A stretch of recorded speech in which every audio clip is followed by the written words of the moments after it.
नमस्कार, मी शीतल खराडे. आपण पाहता श्रीगोंदा ऑल महाराष्ट्र न्यूज. आजची बातमी.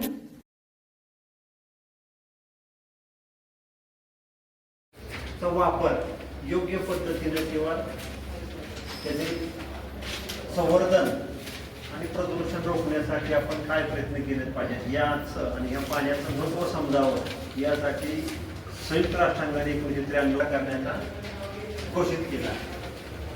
तर आता आपण बघतो की आपल्याला पाणी मिळण्याचा एकच सोर्स आहे म्हणजे पाऊस. म्हणजे निसर्गातून जे पाणी आपल्याला पावसाच्या माध्यमातून पाणी येतं तेवढंच पाणी, कारण आपण पाणी कृत्रिमरित्या तयार करू शकत नाही. आणि कृत्रिम पाऊस पाडणं सुद्धा अति खर्चिक गोष्ट आहे. त्यामुळे जे पाणी आपल्याला उपलब्ध आहे त्याचा काटकसरी नसतं. पाणी आहे तेवढंच आहे, किंवा ते पडण्याचं पावसाचं प्रमाण कमी झालं आहे.